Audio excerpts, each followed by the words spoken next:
Ndabahaye mwaramutse banyakubahwa aho muherereye hose, mwaramutse neza, natwe twaramutse turaho turashima.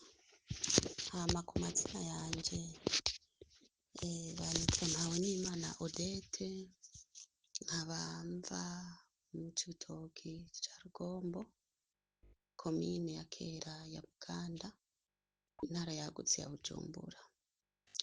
Ndabashimiye cane byimazeyo, nukuri muri intwari, muri abavyeyi, mutwitaho uko bukeye ko bwije. Uwo mutima Imana yabahaye w'umusamariya w'imbabazi, muze muwuhorane ibihe byose. Imana izibahezagire, zibongera umugisha nk'uko yabahaye izina rya Mugisha, yaribahaye ribakwiriye. Jewe nukuri sinoreka gushimira Daniyeli Mugisha mu bintu adufasha. Je yaramfashije kuyu mumabuja wanje, naramwitatse aramfasha. Amaze kumfasha, je narifise ikibazo c'ukuntu bandungikiye amafaranga nabi, ndagira ikibazo co mu nzu mabuja yari yangurishijemwo. Twaramaranye amezi 5 anguze mu Burundi. Amaze kungura mu Burundi, arabura amahera yo kumpemba, arangurisha mu miryango y'iwabo. Amaze kungurisha, ndahakora umwaka n'igice, umwaka n'amezi 6. Ndahaba tugwana, harageze yaho na telefone irapfa yiwanje nari naguze. Baranka kungurira telefone ngo nze ndakoresha telefone yiwabo, bampa ngenda kuvugira ku telefone yiwabo ngo nshire mu nimero z'umugabo. Ndavyanka. Nukuri gituma nshimira Daniyeli Mugisha, nzoguma ndamushimira kuzoshika ngira ngo Imana imukure kw'isi. Mu byo yafashije, yaramfashije byinshi gose. Bimaze kugenda uko, jewe ndiko ndashingira intahe Daniyeli Mugisha ku byo adufasha. Bimaze kugenda uko, naratekeye ndavuga ati je ngomba nje kuri ofisi mutemeye kumpa telefone ikomeye. Naraciye ku telefone y'umugenzi ndamurungikira nimero za telefone, arababwira. Amaze kubibabwira, nukuri Daniyeli Mugisha mumwubahe, nukuri bano bantu baramutinya. Avuze ndakubwiye mengana Burundi buvuze. Ego, iyo haba abandi bafadikanye na Mugisha, twebwe abashagara ntabwo twogize ikibazo kirekire no muri Saudiya. Twokubashwe kandi bakadutinya. Kuko ndavye abantu benshi bakunda kugira ikibazo mwirya misi baduha kuri ofisi y'amezi 3. Irya misi y'amezi 3 dukora akazi gateye ubwoba, kandi ako kazi gateye ubwoba benshi baragapfiramwo, abandi bakakagwariramwo bakaremba, no gutahanwa bagatahanwa. Rero iyo aba tutahabona Daniyeli Mugisha, nukuri ofisi ntaco ziba zidufasha. Twese twokonka umukino tugapfa tugahera buheriheri. Hari abafasha ku mugaragaro bikaboneka, n'abandi bishika kabafasha iyo muri inbox kandi bikagenda neza. Nukuri tuze tumushimira. Jewe yaramfashije ndaronka telefone. Ico gihe nari ngwaye amaso kandi mba mfise n'ikibazo ca telefone, mugabo hanini yaramfashije kuri telefone ndayironka.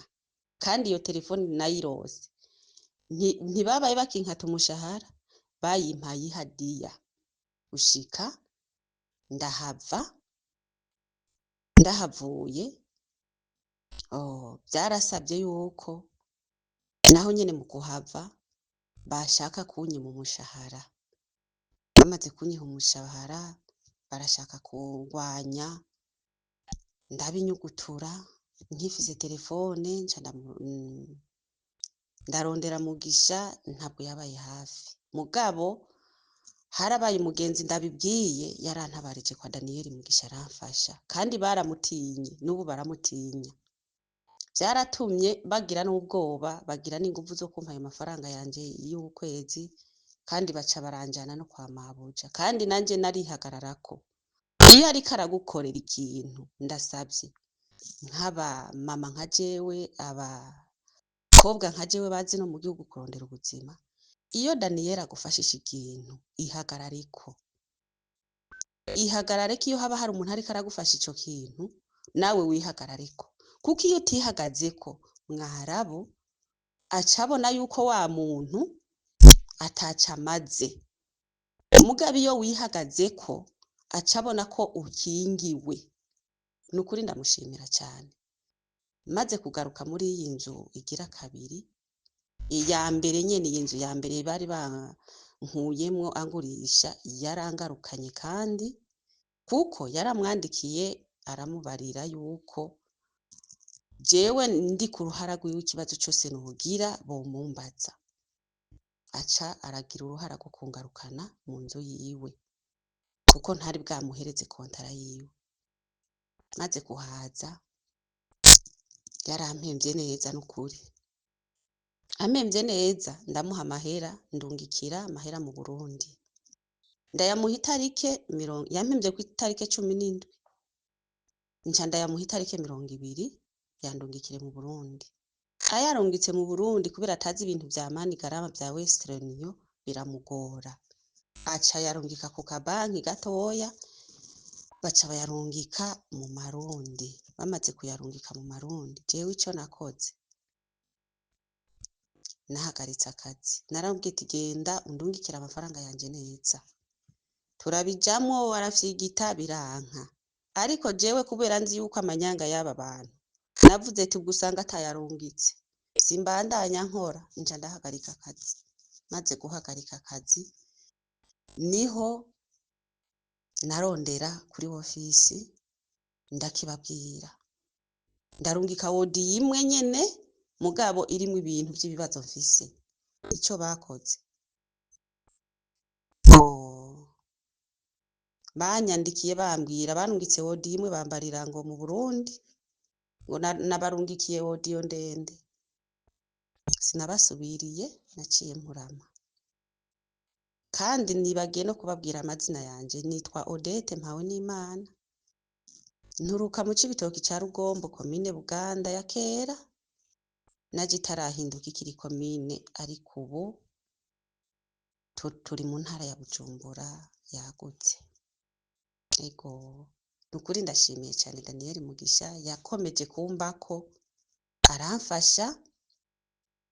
Maze kukimubwira yuko yandungikiye amafaranga haheze iminsi 13, ayo mafaranga ataragaruka ino muri Saudiya ngo bayarungikiye mu madolari, nabimubariye nahagaritse akazi. Barandikiranye, aranyandikira kuri Facebook arambwira ngo ninkore, ngo bavuganye. Mugabo je nabandanije nihagazeko, kuko nzi yuko aba bantu babesha. Nagumye nihagazeko, ndavuga je sinkora, ntabonye boroderi y'amafaranga yiwanje sinkora. Urya nagumye aho ndavuga none uyu muntu je ngume ndavyuka ntekanja, ibintu bisabagiye igikoni cuzuye ari umurundo, mbega habongirira nabi ni kwa mama ni kwa papa. Nca ndafata ingingo, ndahagarika akazi, ndarondera Daniyeli Mugisha, ndakimubwira, aramwandikira.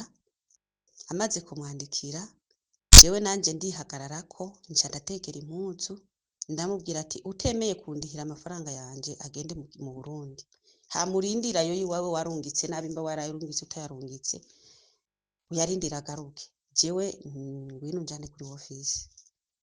Amaze kubona natekeye, burya yaciye avyirukamo, amafaranga aca aragenda neza, arashika mu Burundi. Ubu amafaranga arashitse mu Burundi. Rero ndamushimiye cyane Daniyeli Mugisha, agira uruhara rwo kudufata mu mugongo twebwe bashiki biwe, akagira uruhara ko kudufata mu mugongo twebwe abarundi n'abarundi kazi. Nukuri Imana imuhezagire, haboneke n'abandi bashika 3 canke barenga na 3 bafise umutima w'urukundo nka Daniyeli Mugisha, kugira ngo abarundi n'abarundikazi barondere ubuzima bwo kubaho. Ni ukuri twarafashijwe kandi turashimira na leta yadufashije ikaducira inzira tukazi no mu bihugu. Mugabo badufashe haba abandi b'umutima w'urukundo nka Daniel Mugisha kugira ngo turondere uko twobaho.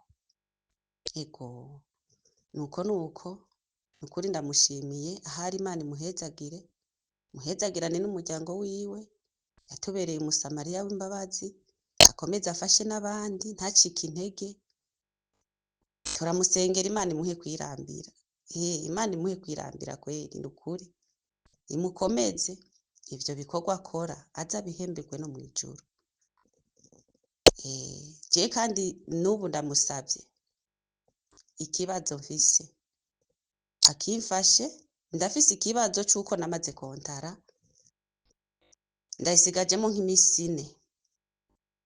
Ikibazo mfise ngiki, mabuja ntashaka kunyongera umushahara, ashaka ko nkora muga yarazi kunyongera umushahara, yanka no kunkatira n'itike, byose byaramwankiye.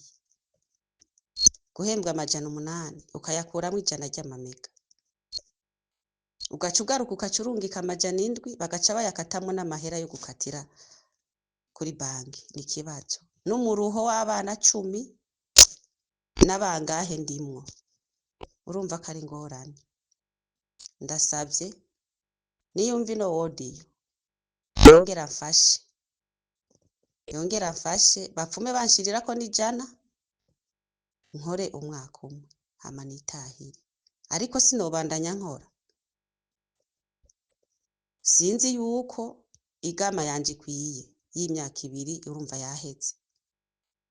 Sinokora ntayigama mfise yogira umwaka wa 3 abona ko atanyongera amahera. Ico ndamusabye yonsabira akamvugira, batanyongera umushahara nankatira itike ntahe, cyangwa njane kuri office muri kimwe muri ibyo bitatu ahitemo kimwe. Ndagushimiye cyane Daniel Mugisha, wirambire, Imana iguhezagire, ikutuzigamire, ndabaramukije zanje. Mwavyumvise muri ubutumwa ndabasangije, mumbabarire kwanza uyu muntu ntimubone isura kubera yuko nama nkoresha ifoto y'umuntu, mugabo uyu haheze igihe kinini ndamufashije, sinibutse no kumusaba ifoto, nta n'uwo nkibuka, sinibuka n'ivyo namufashije, kandi mumbabarire ndabibagira kuko mwa muri benshi, mugabo jewe itemonyage sindayihanganira. Iyo umuntu aje kuvuga ati nukuri uwo audio yisangiza abantu, wumve ko ndagushimiye ku kuntu waraye ijoro umfasha hanyuma bikaba byaragenze neza atakiguzi. Rero murumva ko uwo namufashije irenga rimwe, ubwo n'ukuri ntabwo nibuka, kandi ntibitangaje kubera ko ni benshi cyane dufasha, mugabo ntitwobibuka bose. Rero uyu murumva ko hamwe mu ruhande rumwe twamufashije kandi byagenze neza, ariko burya aranatanze ubutumwa bukomeye, ari nayo mpamvu nama ndabasaba ko muzana intahe.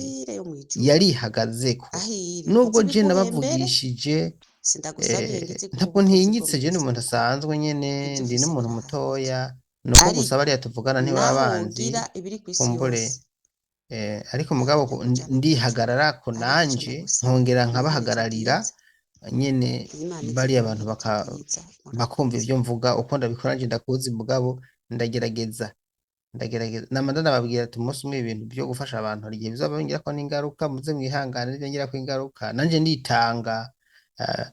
Nshobora guhura n'ibibazo kumbure mu nzira ntazi kubera ibintu byo kubavugira, ariko mugabo ndabikora nyene nta kundi vyogenda. Sikizima atari ikibimba ndiko ndakora, nta mugambi mubi mbafise, ni kubavugira, ni kuraba ukuntu muronka uburenganzira muri kuri we wanashaka n'amategeko mugabo babima.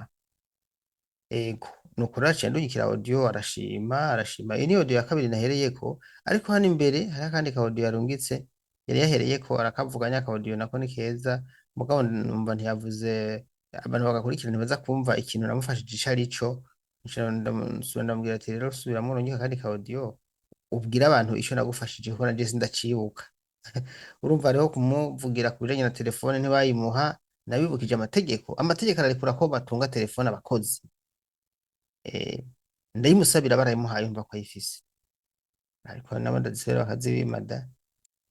Amafaranga yiwe barungika nabi, nayo nyene umukozi w'inguvu yarungika neza aronka umushahara wiwe mugabo yarihagazeko muze muravyumva iyo ndagufashije ugaca ugira gutya ntakivamo bisaba ko je mvuze ndagufashije nawe uca uhagarara nkuko mpagaze je nkaguma nenyegeza nawe wenyegeza nawe wenyegeza babonye uriko wahagaritse akazi k'akarorero nanje nkaguma ndabagiserera muri ambasade bakaba telefone n'ahandi bavuga ati uwo muntu afise abantu bamushigikiye bariko baragutoteza baca babigabanya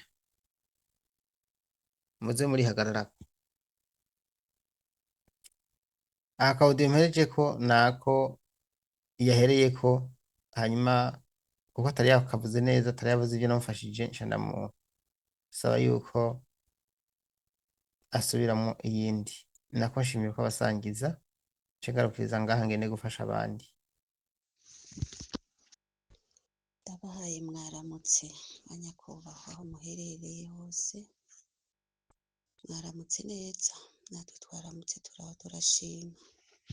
Hama ku mazina yanje banyitwa Mpawenimana Odette, nkaba mva mu Cibitoki ca Rugombo, komine ya kera ya Buganda, intara yagutse ya Bujumbura.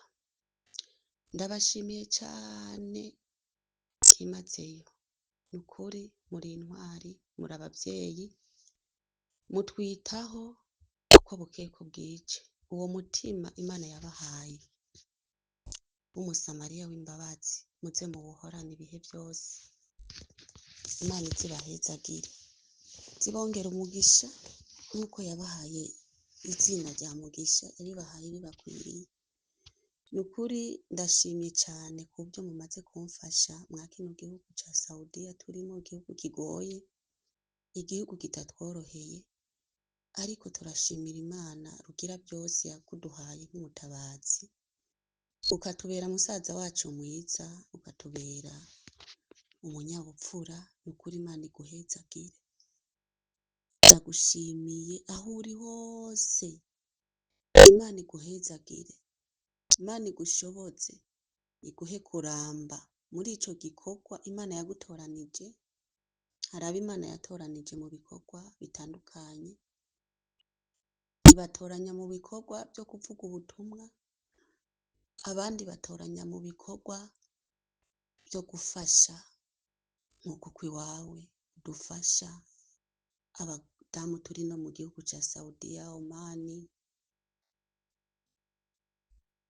Dubai, ibihugu bitandukanye, ntawe wirengagiza, ntawe ukumira. Ni ukuri Imana iguha icubahiro kabisa. Nubwo birashika tukakurondera nyene bamwe tukakubura, mugabo turatahura ko utwakira turi benshi, kandi tukabitahura kandi tukanabinezererwa. Ni ukuri jewe iyo ndiko ndumva abantu bahora batanga amakomanteri yo kugutuka, birambabaza. Hariho abagutuka by'ukuri ari kugutuka tukabyumva, n'abandi bagufyinako kubera uri umuvyeyi.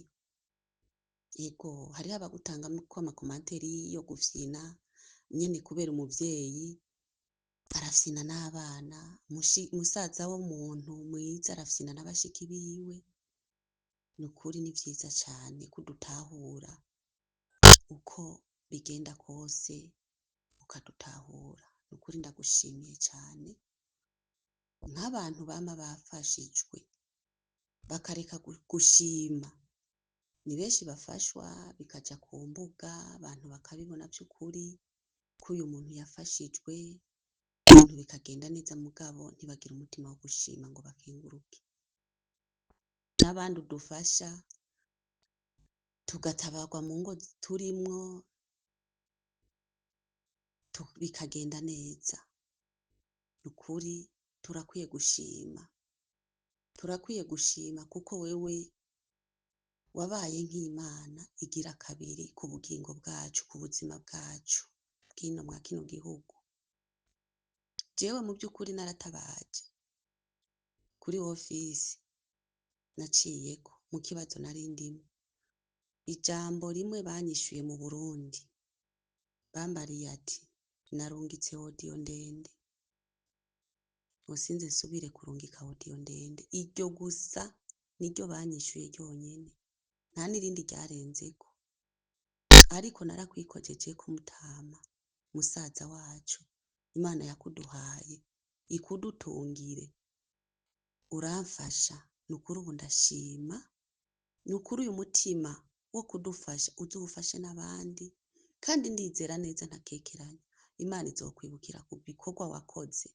Imana yibukira umuntu ku bikorwa yakoze, ashake kabe kamwe gusa mu bikorwa byose wakoze.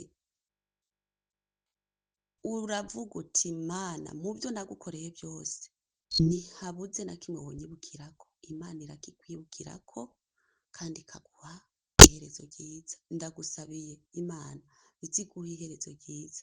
Ntabwo ndagusabiye ubutunzi bwo muri iyi si, ubutunzi bwo mu ino si burahera, ariko bwo mu ijuru ntibuhera. Imana iziguha iherezo ryiza, n'umuryango wawe n'umufasha wawe. Imana izibiguhembere, uhembuke, nawe uzuvuge ati nukuri igikorwa nakoreye mu isi Mana nanje urampembye, ndashimye. Imana iguhezagire rero kuri uyu munsi. Nari narakurondeye ngo ndagushimire, ndakubura, mugabo narabonye ko wanyandikiye kuri Facebook urambwira ko WhatsApp yagize ikibazo, ariko Imana ishimwe ko yasubiye kuguha WhatsApp. Imana ihabwe icyubahiro, ufashe n'abandi bari mu bibazo, kandi Imana igushobotse, Imana iguhe kwirambira. Urakoze cyane.